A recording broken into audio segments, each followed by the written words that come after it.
Hey guys, so welcome to Latinx Now, The Files. Once again, we have María Celeste here to talk to us about the story behind the story on the murder of Selena Quintanilla, the book, which of course you wrote, it's called El Secreto de Selena, Correct. and in English it's Selena's Secret, which of course was then adapted for television. So we'll be discussing that as well.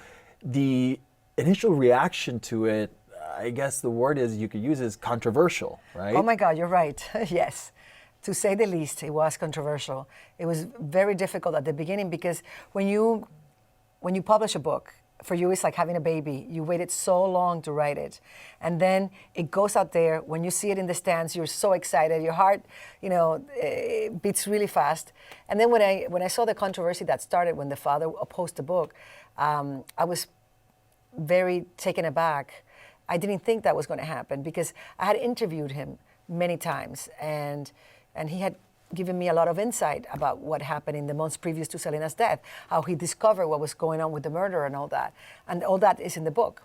So when he started saying that the book was written based on the lies of the murder, I was pretty shocked. I think that's the biggest misconception about the book. Yes, absolutely. Right. Absolutely. It just so happens that it came out at the same time that the movie produced by the father came out. So many publications said this is a tale of two cities, like two different things, of the same story, two different things. I didn't know that either. Yeah, and it really wasn't two different tales. It was the same tale because both stories talk about a superstar that was discovered with an incredible talent since she was 6 years old. Right. And he takes it all the way to the point that she becomes almost mega famous, but not there yet. Right. And then of course she dies. My story begins exactly at the point in which the other story ends. That's where mine begins. Right. Which is when she gets killed, and it talks about the trial, and it talks about everything that happened after, and it talks about the months previous to her death that were so instrumental to understanding what happened with her and why she was killed. So it's all about her. And it's all about the same person. Definitely, I think that it is controversial because people thought that one was trying to steal the spotlight of the other. And in my case, that wasn't it at all. It was pretty much unplanned that way. We were supposed to release it a little bit before the movie, and that didn't happen. And then we ended up saying, well, let's do it at the same time because everybody's going to be talking about it. Of course. So when it came out, we were very excited, but it was very controversial because the father was not in agreement with it. Then again, he really is not in agreement with anything that has to do with a project that he does not supervise directly, which I respect. But mine was based in facts, and it was done respectfully. So I kind of felt uncomfortable when he started making reference to my book and saying that it was full of lies, that it was done according to the version of Yolanda Saldívar, the murderer, and none of that was true. But how could I explain it? So at the time, my best way of doing it was by donating the proceeds so that people would know that I had no monetary, interest in it. Correct. Not that I like to give money away. No, none of us. But so that you know, first of all, books don't make that much money, No, even they if they're successful, unless they're Harry Potter. Yeah, that kind of thing. course.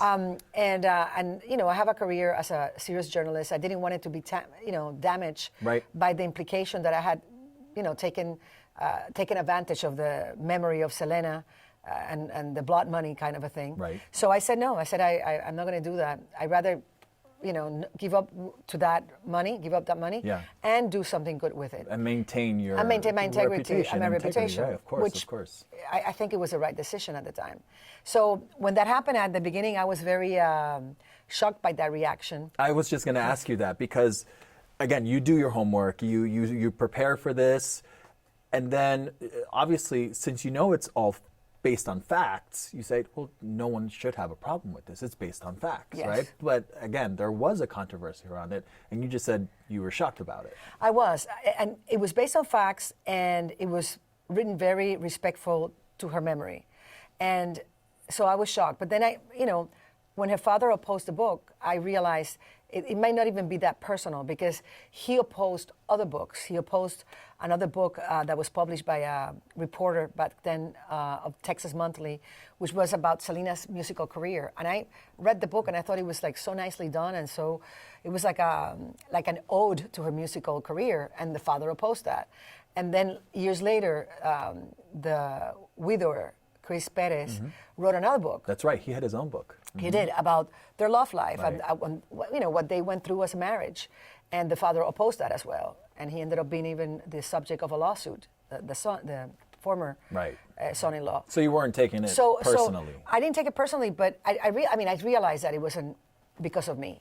And I understood. I said, well, he wants to keep everything under his wing, and I respect that. No, absolutely. In the moment when you realize, okay, there's this controversy looming over this book, again, you being María Celeste, with an incredible reputation, integrity, obviously decide to do with the monetary, with the money.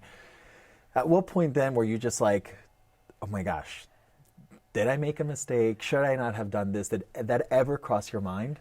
No, because I knew that everything that was in the book, that is in the book, it's true, it's factual. Right. If I had the slightest doubt about it, I would have regretted it. But no, I knew it was factual. I knew that it was ironclad. I knew that it was done from a point of view of admiration to Selena and her memory, of putting myself in the place of the family. And of course, it can never be the same because I am not family. Right. But I tried to do it with the most amount of sensitivity that I could. Did you have any contact with her family after that, or how was your contact, with the family after you released this No, book? I never had any contact again. I know Still to this day? I saw a couple of times AB, Okay. and he was very nice. He was very polite. Mm-hmm. But that was long after I published the book. I think if I would have saw him right after, the father was so upset that that would not have been his reaction. But he was very polite afterwards. And no, I never came into contact with them, or there was no communication. Only what I read in the media, and I guess what he read about me in the media. Of course. Yeah, I'm sure that you obviously had interest from not just the Latino media, but from the mainstream market as well in regards to this book. Were you expecting that? I kind of was, because when she died, when she was killed, everybody in the world wanted to know about her. I mean, Right. she made headlines in Japan, London, everywhere in the world she was being talked about. So I knew the Anglo market was going to be talking about it, because all the news magazines were talking about her. And I expected it, but I think it went even beyond what I expected. Right. It did. Beyond. It did, beyond, because since it was released at the same time of the movie, there was so much talking about it that it kind of like the book kind of piggybacked on that. Right. Now it's incredible because, again, as you said, this was 23 years ago. 23 years ago. 23 years. It's crazy, Eternity. right? 23 years ago. Yet here we are, not only discussing it, right, but also knowing that there is a series That's right. based on the book as well. There's right? a series called El Secreto de Selena that has been done with the same care and the same consideration and respect to her memory as the book was made. And I think that people are being very receptive about it. Now, when you were doing the investigation, it was the publisher that came to you, approached you, and said, write a book. Great. So that was, okay, now I'll write a book about this. As you were writing the book, did you have in your head, I will eventually make a series about this or something for television? Or No. was that also an approach from somewhere else? No, I actually, when I was writing the book, all I could think was, oh my God, I have a deadline. Oh my God, I can't sleep tonight. You couldn't think of anything else. I couldn't think of anything else. I couldn't see clear. That's why, of course, when I look at the book now, there's a lot of things that I would like to update or write better. But I was really crashing when I was doing it. And when I finished it, and then a lot of people started reading it, and it became like a really sought out book. And it sold out. The first edition sold out like in hours. Wow. And then they had to do so many other editions. Wow, so it really? was, yeah, it was like that. The book has had like 17 editions, but because the first ones were small, and. So I remember that I was in my former employer's office one of the director of programming, and one time we were talking about it. And he is a very bright man, and we were discussing the book, and we started to say, "My God, this is like a novella, like a soap opera, but it's a sad soap opera."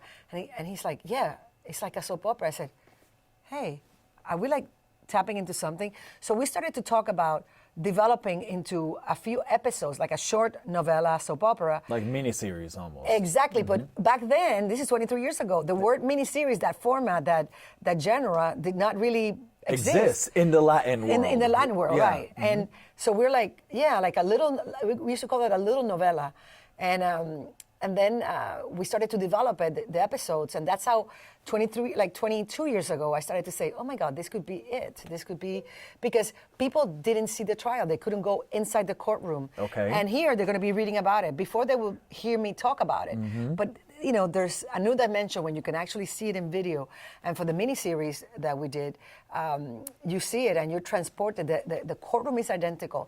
Everything that happened was identical. It's like seeing, like being there for the first time. I want people to understand this and realize this. It's not like you just said, here, go at it.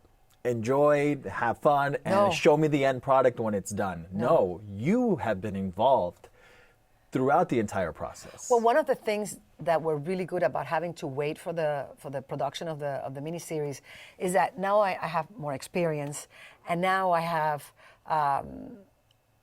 more knowledge about how to produce things. So one of the things that came into the package of producing the miniseries and my selling of the rights is that I wanted to be executive producer, because I really wanted to be very careful about this product, make sure that that the story was told with respect to Selena, that it was nothing was invented or exaggerated for the purpose of viewership. It didn't have to. So I wanted to make sure that it was that way. So I wanted to supervise everything. And when I first got the script of the first episode, I realized that I needed to get involved so that it had my stamp, so that it had the gist that I wanted it to have. Right. And so I got involved. I ended up writing, a big part of the screenplay. Did you? And I didn't know how to write a screenplay. So I thank all the writers that worked with me for their patience, because they were really nice. And they taught me how to do this, and now I have that extra skill. Very cool. Yeah. Obviously, not only for the sake of respecting Selena, but also, I mean, at the end of the day, it's your reputation on the line as well, without a doubt. And now you've learned a new skill and a new trait. No, and also, since María Celeste, my character, I'm one of the characters as the journalist that puts together the story, I wanted to make sure that my character was protected. Without a doubt, I don't blame you. wanted to make sure that we got a good-looking actress and everything. So I had to be executive producer for all those reasons. I don't blame you at all. How much role did you take in the casting process? I had a lot to say in my character, and a little bit on the Selena one. And they casted Yolanda Saldívar, which I would have never thought that the actress that they casted Never, ever could do that job well. Would I have been wrong? Oh my God! If that actress was in a movie in the United States, and she would be getting an Oscar. Not nominated, without a doubt. She would have gotten nominated. Without a doubt. You have the book, you have the series. Is there anything that's coming next? Well, I just ended recording the audible version of the book in both Spanish and English. Okay. And that was quite an experience, because I'm used to reading the news and talking about issues that have to do with news. Yeah, of course. And here I had to basically act. And it's very, if you find it hard to act, imagine acting that all you can relate to is the voice. Of course. So it was very hard, because as I was doing it, first of all, I had to relive all that time. So it was like being transported to that. I had to, channel those moments again.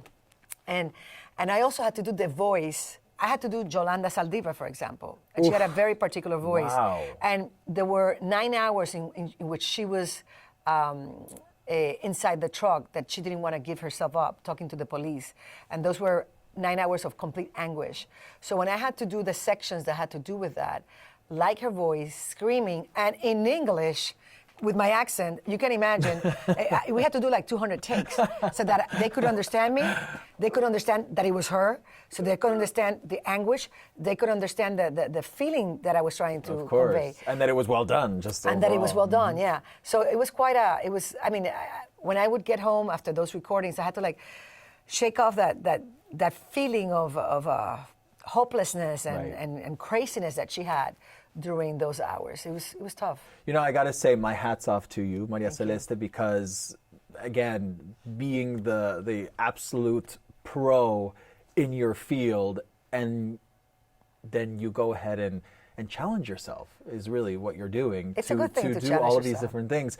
Yeah, absolutely. I think it's very inspiring. It's very inspiring, and you know, for someone that obviously in my shoes, that's in the first stages, you know, of his career. You're doing a and for great job. anyone- Oh, You're doing thank a you. great job. Thank you. I was thinking I could hire him for my show, but then you're doing these bigger, better things. No, I'm hireable. But you know, I think that anyone that's listening or watching, you know, this right now, I really think that they can take a lot just out of even just that period. You know, you've always pushed yourself to that next thing, and I just think that that's fantastic. So just a little side note for you. Well, that's something in Spanish we have a saying: "De los cobardes no se ha escrito nada," which means nothing has been written about cowards. It's true. And it's true. History has shown that the people that have guts are the ones that make It's it. very make true, it to history. without a doubt. Now, talking about making history, I think that you know, perhaps this is the best way to close all of this. Is had Selena not been killed on that fateful day, where does María Celeste think she would be today? She would be, I think she would have gotten a couple of Grammys. I think she would have quite a few kids because she liked big families, and she expressed many times that she wanted to be a mother. I don't know if she would have been the world superstar that she is now, but she would have been famous because she was very talented. Right. And I think she would have done a very successful crossover, as we saw with her book, with her music in Dreaming of You. Correct. I don't know if we would be having these files about her success, if we would get to that point, but I think she would have been happy. I think she would have been. Yeah. María Celeste, thank you so much for joining us here on Thank Latinx you. Now, the Files. I hope you had a good time. I as loved well. it. I loved it, yes. I do feel like you and I could sit here and talk forever on many different topics, We could. right? And maybe we'll have to revisit this. I would like that. Maybe we'll do a Latinx Now, the Files, María Celeste. In Spanish. Yeah. Please. No, what are you talking In about? English, as well, you know. You can handle any language. Bilingual. You can handle any language. Well, again, thank you so much. Thank you. And I certainly hope that, you know, we are able to cross paths once again. Oh, we will. We will. We will. Yeah. Thank you so much. Thank you. Si ustedes no se han suscrito, Porque si no me sale el diablo. Suscríbanse, que Nastassja está muy en carácter acá y ya me tiene nerviosa. Sí, sí, sí. Suscríbanse. Suscríbanse. Suscríbete. Es el momento. Ay, Dios mío.